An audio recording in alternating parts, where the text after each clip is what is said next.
स्वागत है बच्चों। हम लोग इस वीडियो में यूनिफॉर्म सर्कुलर मोशन डिस्कस करने जा रहे हैं। तो जैसा कि नाम से ही पता लग रहा है, जब भी कोई ऑब्जेक्ट सर्कल में मोशन करता हो या एक सर्कल के छोटे से पार्ट में मोशन करता हो या आर्क उसको बोलते हैं, तो कहने का मतलब है कि जब भी कोई ऑब्जेक्ट सर्कल में मूव करे या पार्ट ऑफ सर्कल में मूव करे तो ऐसे मोशन को हम लोग बोलते हैं सर्कुलर मोशन। और जब थ्रू आउट द जर्नी उसका स्पीड सेम रहे, थ्रू आउट द जर्नी उसका स्पीड अगर सेम रहे तो ऐसे मोशन को बोला जाता है यूनिफॉर्म सर्कुलर मोशन। इसका मतलब कि नॉन यूनिफॉर्म सर्कुलर मोशन वो होगा जिसमें through out the journey speed जो होगा वो सेम नहीं रहेगा, बल्कि वो क्या होगा, बदलता रहेगा। हम लोग इस वीडियो में केवल हम लोग डिस्कस करने जा रहे हैं यूनिफॉर्म सर्कुलर मोशन के बारे में। तो जैसा कि हम लोग बोल रहे हैं कि थ्रू आउट द जर्नी इसका स्पीड ऑब्जेक्ट का सेम रहेगा, तो स्पीड अगर सेम रहेगा तो हम लोग ये जानते हैं कि हर एक पॉइंट पर जब टेंजेंट ड्रॉ करेंगे, जब भी सर्कल पर कोई ऑब्जेक्ट मूव कर रहा है तो जिस भी पॉइंट पर वो ऑब्जेक्ट होगा उस पॉइंट पर जब टेंजेंट ड्रॉ करेंगे उस पॉइंट पर उस ऑब्जेक्ट का वो वेलोसिटी बताएगा। ठीक है, जैसे कि हम लोग क्या बोल रहे हैं कि कोई ऑब्जेक्ट है, वो मान लेते हैं कि वो अभी वो पॉइंट ए पर है, वो ठीक है ए पर है, तो ए पर अगर टेंजेंट ड्रॉ करेंगे तो इस पॉइंट पर ये वेलोसिटी बताएगा। इसको मान लेते हैं कि ये हमारा वेलोसिटी v है। ठीक है, v की बजाय हम लोग इसको लिखते हैं वेक्टर क्वांटिटी। ठीक है, v ये इस पॉइंट का पोजीशन वेक्टर है फ्रॉम ओरिजिन o। ठीक है, और कह रहे हैं कि थ्रू आउट द जर्नी इसका स्पीड सेम रहता है। स्पीड का मतलब हम लोग ये जानते हैं कि हर एक पॉइंट पर जो वेलोसिटी का मैग्नीट्यूड है वही स्पीड है।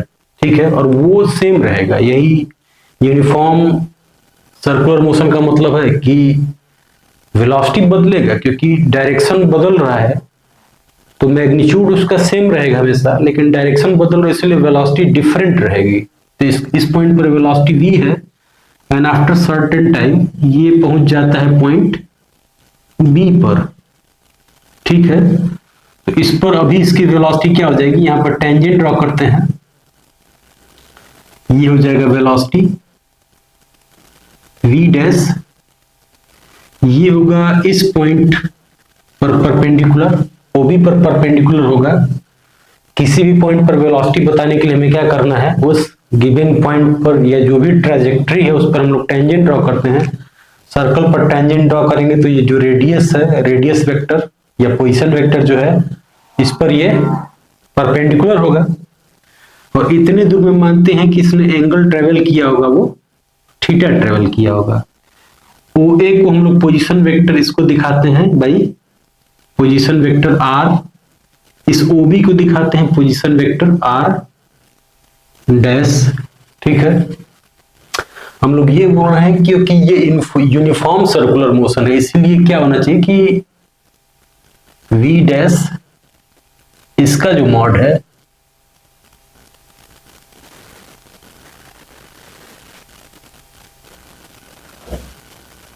इज इक्वल टू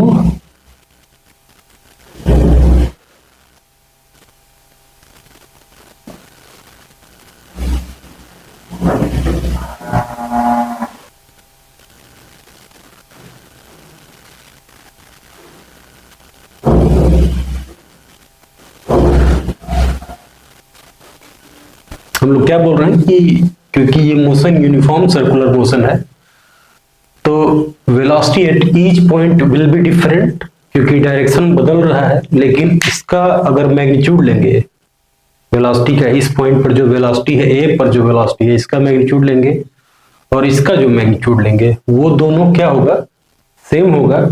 क्योंकि यूनिफॉर्म सर्कुलर मोशन है इसीलिए दोनों के दोनों का जो मैग्नीट्यूड होगा वो स्पीड बता रहा है, और यूनिफॉर्म सर्कुलर मोशन है इसलिए ये पॉइंट ये जो मैग्नीट्यूड पार्ट है वो स्पीड बताता है, वो सेम रहेगा।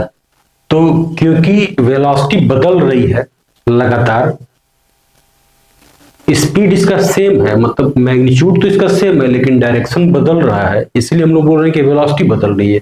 तो इसका मतलब एक्सेलरेशन होगा इसमें। एक्सेलरेशन होने की कंडीशन क्या है? एक्सेलरेशन के लिए हम लोग बोलते हैं कि एक्सेलरेशन हम लोग कैसे डिफाइन करते हैं? Acceleration A is defined as delta V by, हम लोग क्या बोलते हैं कि एक्सेलरेशन हम लोग कैसे डिफाइन करते हैं? Acceleration is always defined as change in velocity with respect to time. तो यहां पर वेलोसिटी बदल कैसे रहा है? मैग्नीट्यूड, अच्छा वेलोसिटी बदलने का दो तरीका हो सकता है, एक तो डायरेक्शन सेम रहे और उसका मैग्नीट्यूड बदलता रहे, जो कि हम लोग स्ट्रेट लाइन मोशन में हम लोगों ने पढ़ रखा है कि कैसे एक ही डायरेक्शन तो सेम रहेगा लेकिन उसका अगर वेलोसिटी का मैग्नीट्यूड लगातार बदल रहा है तो हम लोग बोलते हैं कि उस डायरेक्शन में एक एक्सेलरेशन है, या फिर वेलोसिटी जो है वो लगातार घट रहा है तो हम लोग बोलेंगे कि उस डायरेक्शन में रिटार्डेशन है, डी एक्सेलरेशन है। या सर्कुलर मोशन का हम लोग केस देख रहे हैं, यूनिफॉर्म सर्कुलर मोशन का केस, उसमें क्या है, हम लोग ये बोल रहे हैं कि with respect to time velocity का मैग्नीट्यूड तो सेम रहेगा लेकिन उसका डायरेक्शन बदल रहा है, इसलिए एक्सेलरेशन होगा। एक्सेलरेशन यहां पर क्यों है? क्योंकि डायरेक्शन बदल रहा है, ना कि मैग्नीट्यूड बदल रहा है। मैग्नीट्यूड बदलता है in the case of straight line motion, यहां पर कि मैग्नीट्यूड बदलता है, डायरेक्शन सेम रहे लेकिन मैग्नीट्यूड बदल रहा होता तो वहां पर एक्सेलरेशन हम लोगों ने निकाला है, देखा है कि v2 minus v1 divide by delta T करते हैं। यहां पर हम लोग क्या बोलेंगे कि यहां पर मैग्नीट्यूड सेम है लेकिन डायरेक्शन बदल रहा है तो भी एक्सेलरेशन होगा। फॉर्मूला वही लिखेंगे, v2 acceleration a is always v2 minus v1 by delta T. तो इस टाइम मानते हैं कि a से b पर गया है ये डेल्टा टाइम t में, ये है वेलोसिटी v1 है और ये वेलोसिटी v2 है, ठीक है। तो हमें एक्सेलरेशन बताने के लिए क्या बताना होगा? v1 dash minus v2 dash बताना होगा। एक्सेलरेशन a बराबर क्या होना चाहिए? एक्सेलरेशन a बराबर हो जाएगा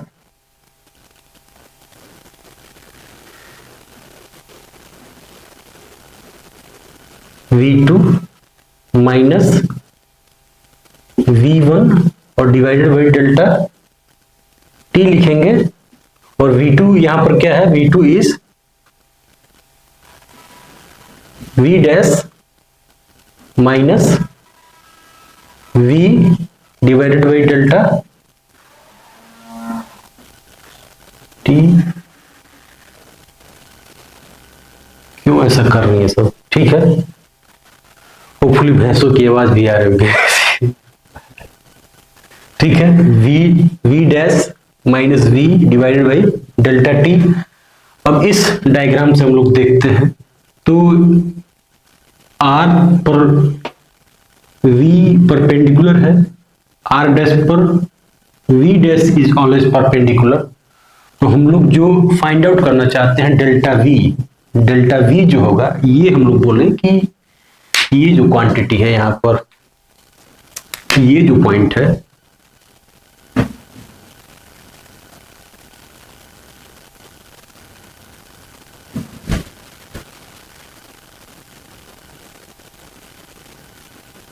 ये डेल्टा आर बताएगा, ठीक है। आर डैश माइनस आर ये डेल्टा आर बताएगा। हम लोग बोल रहे हैं कि v डैश और v ये r पर परपेंडिकुलर है, v r डैश पर परपेंडिकुलर है v डैश, r और r डैश के बीच में एंगल है थीटा, इसलिए v और v डैश के बीच में भी एंगल होगा थीटा, क्योंकि वो दोनों परपेंडिकुलर है, इस पर और इस पर, ये परपेंडिकुलर इस पर, ये परपेंडिकुलर इस पर, इन दोनों के बीच में एंगल थीटा है, तो इसलिए v डैश और v के बीच में भी एंगल थीटा होगा। हम लोग ये बोल रहे हैं, साथ साथ में ये बोल रहे हैं कि v डैश माइनस v जो होगा वो डेल्टा v है। तो डेल्टा ये एक ट्रायंगल बन रहा है आर डैश, आर और डेल्टा आर एक ट्रायंगल बन रहा है, ठीक है। तो जो जो डेल्टा वी होगा वो परपेंडिकुलर होना चाहिए आर के, डेल्टा आर के परपेंडिकुलर होना चाहिए, क्योंकि डेल्टा वी क्या होगा, वो V dash minus V delta V है, ठीक है, क्योंकि आर के परपेंडिकुलर है, V is perpendicular to R, V dash is perpendicular to R dash, that's why delta V जो होगा वो क्या होगा, परपेंडिकुलर होगा डेल्टा आर के, सही है। फ्रॉम द ट्रायंगल हम लोग इसको ऐसे बनाएंगे,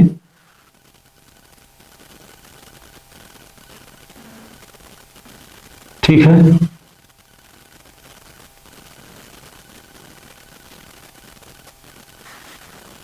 ये v डैश है और ये v है और ये एंगल थीटा है और ये जो है वो डेल्टा v होना चाहिए, ठीक है। हम लोग क्या बोल रहे हैं, लॉजिक क्या है इसके पीछे, कि ये जो ट्रायंगल है कि R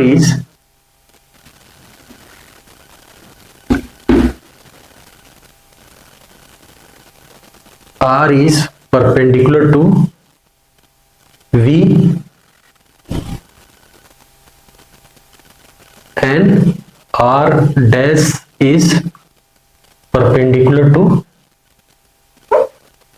R dash is perpendicular to V dash and that's why delta R जो होगा, डेल्टा R जो होगा वो होगा परपेंडिकुलर टू डेल्टा V होगा, ठीक है। एक ट्रायंगल है O A B, ठीक, इसको हम लोग मान लेते हैं कि ये है P Q R, ठीक है। ये V डैश है, ये V है, ये V डैश है, इन दोनों के बीच का एंगल थीटा है। हम लोग बोल रहे हैं कि डेल्टा R के परपेंडिकुलर डेल्टा V होगा, क्योंकि V के परपेंडिकुलर है, मतलब R के परपेंडिकुलर है V dash is perpendicular to R dash, that's why delta V should be perpendicular to delta R। Obvious सी बात है, बहुत मतलब कंफ्यूजिंग नहीं है ये, ठीक। तो यहां से हम लोग क्या लिखते हैं, तो यहां से हम लोग जो लिख रहे हैं इसको लिखेंगे कि जो delta V by delta T जो है वो एक्सेलरेशन A जो है, एक्सेलरेशन A का डायरेक्शन क्या हो गया, एक्सेलरेशन A का direction it should be in the direction of delta V। Acceleration A जो है वो वेक्टर डेल्टा V के डायरेक्शन में है, डेल्टा V के डायरेक्शन किधर की तरफ है, टुवर्ड्स सेंटर है ऑलवेज।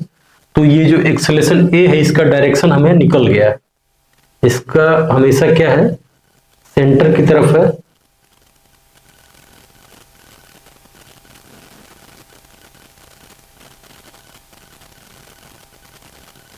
ठीक है, टुवर्ड्स सेंटर।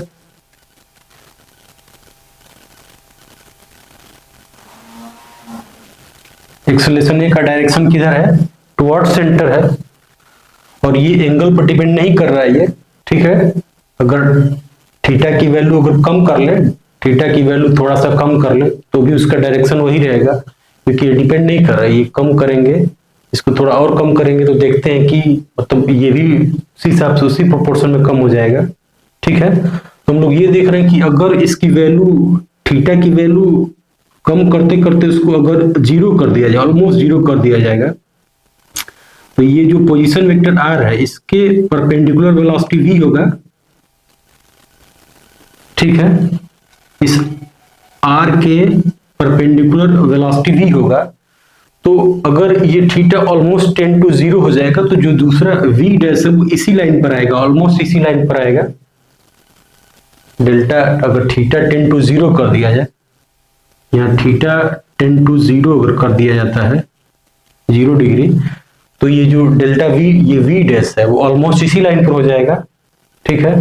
तो इसका मतलब कि जो एक्सेलरेशन है एट एट दिस एंगल, उस पर एक्सेलरेशन जो होगा वो किधर हो जाएगा, टुवर्ड्स सेंटर हो जाएगा,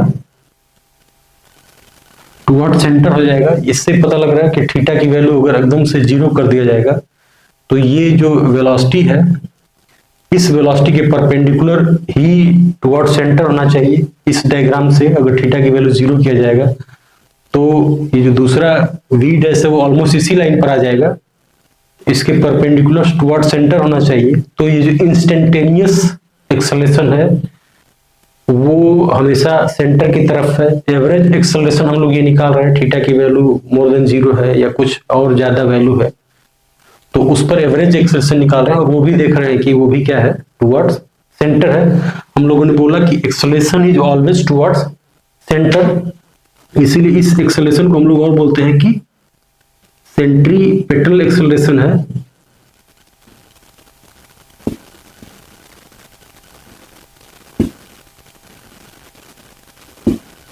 ठीक है, acceleration is toward centre all the time.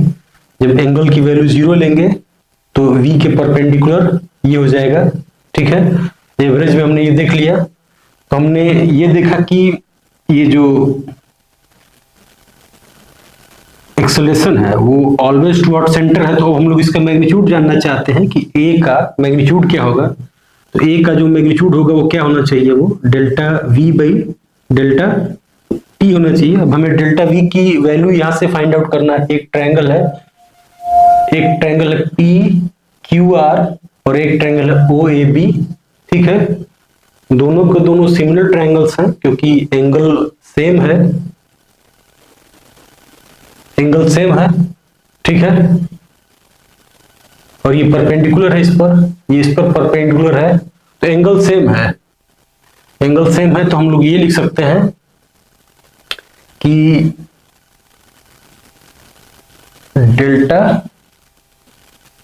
v by v, और ये जो होना चाहिए मैग्नीट्यूड हम लोग लिख रहे हैं यहां पर, ये होना चाहिए डेल्टा r बाई r, ऐसे लिख सकते हैं। ठीक, तो यहां से डेल्टा v इक्वल टू हो जाएगा, यहां से आ जाएगा डेल्टा v इक्वल टू आ जाएगा v by r into delta r by delta t। Acceleration हो जाएगा v by r into delta r by delta t। Delta r है ये है। ठीक है, जब ये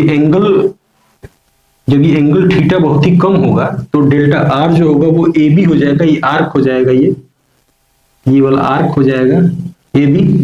तो इसको हम लोग लिख सकते हैं, वो जो आर्क है उसको हम लोग लिख सकते हैं v बाई r, और डेल्टा r को लिख सकते हैं हम लोग क्या चीज, v इंटू डेल्टा t लिख सकते हैं, क्योंकि डेल्टा r अगर थीटा की वैल्यू ऑलमोस्ट 10 टू मतलब 0 या कम हो वैल्यू, तो ये जो डेल्टा r है वो इस आर्क के बराबर भी होगा, अप्रोक्सीमेटली r के बराबर होगा।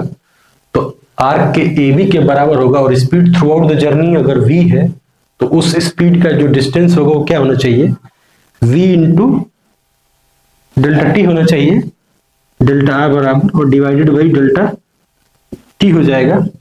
तो इसको सॉल्व कर देते हैं, तो यहां से ये आता है कि एक्सेलरेशन a की वैल्यू जो होगा वो क्या है, v स्क्वायर बाई r है। ठीक है, तो हमने देखा कि जो एक्सेलरेशन है यूनिफॉर्म सर्कुलर मोशन में वो हमेशा सेंटर की तरफ रहेगा, और उसकी जो वैल्यू है वो क्या है, v स्क्वायर बाई r है। ठीक, इतना जब भी यूनिफॉर्म सर्कुलर मोशन होगा किसी भी ऑब्जेक्ट का तो उसका एक्सेलरेशन का जो मैग्नीट्यूड होगा वो हमेशा v स्क्वायर बाई r होता है, और ऑलवेज टुवर्ड्स सेंटर होता है। इंस्टेंटेनियस और एवरेज दोनों ही टुवर्ड्स सेंटर होता है। ठीक, अब इसको हम लोग एंगल के भी मतलब ओमेगा के भी टर्म्स में लिख सकते हैं, जैसे कि v स्क्वायर बाई r लिखे हैं तो हम लोग ये बोलते हैं कि अगर थीटा जो है, ये जो AB है इसको हम लोग क्या ऐसे लिख सकते हैं कि ये जो AB डिस्टेंस है, AB जो है वो क्या है, हमने बोला कि v इंटू डेल्टा t है, आर्क है ये, आर्क है तो ये हम लोग इसको ऐसे भी लिख सकते हैं कि ये r इंटू डेल्टा थीटा होगा। आर्क बराबर क्या होता है, arc A B divided by arc R A B divided by R delta theta हो जाएगा। तो यहां से हम लोग v डेल्टा t जो है इसको लिख सकते हैं r इंटू डेल्टा थीटा। तो यहां से इसको अगर फर्दर हम लोग सॉल्व करते हैं तो यहां से आ जाता है कि v equal to r delta theta divided by delta t, ठीक है, delta theta by delta t। तो v तो स्पीड है, ये जो स्पीड है वो कितना आ गया, v इक्वल टू r, और delta theta by delta t जो है वो क्या हो जाएगा, एंगुलर स्पीड है, एंगुलर स्पीड या एंगुलर वेलोसिटी बोलेंगे, ठीक है, मैग्नीट्यूड से मतलब अभी delta theta by delta t क्या होगा, ओमेगा होगा ऑलवेज। एंगल कितना ट्रेवल कर रहा है, एंगल ट्रेवल करने के लिए जैसे लीनियर डिस्टेंस निकालने के लिए हम लोग v लेते हैं, उसी तरीके से एंगुलर डिस्टेंस कितना ट्रेवल करो उसको निकालने के लिए क्या करेंगे, angular speed into time t multiply करेंगे, या बोलेंगे कि angular speed angular distance divide by time, ये क्या देना चाहिए, ओमेगा देना चाहिए। इसको हम लोग बोलते हैं एंगुलर स्पीड बोलेंगे, और मैग्नीट्यूड लेंगे तो केवल एंगुलर, मतलब अगर वेक्टर क्वांटिटी लेते हैं तो एंगुलर वेलोसिटी बोलते हैं, मैग्नीट्यूड लेंगे तो एंगुलर स्पीड है। तो स्पीड इक्वल टू क्या हो गया, लीनियर स्पीड बराबर r इंटू ओमेगा हो गया। तो यहां से हम लोग ये वैल्यू अगर इसको सब्स्टिट्यूट कर देते हैं तो v बराबर क्या लिख सकते हैं हम लोग, r इंटू ओमेगा इसका स्क्वायर डिवाइड बाई r, और यहां से हो जाएगा ये r इंटू ओमेगा स्क्वायर। तो in terms of angular speed omega square into r होता है। तो जो सेंट्रीपिटल एक्सेलरेशन है उसका magnitude in terms of linear speed v square by r है, in terms of angular speed या एंगुलर वेलोसिटी उसके टर्म्स में क्या है, ओमेगा स्क्वायर इंटू r है, ठीक है। होपफुली ये बात समझ में आया होगा, और अगर कहीं इसमें कोई प्रूफ करने में डाउट होता है तो बिल्कुल आप कमेंट करके पूछ सकते हैं।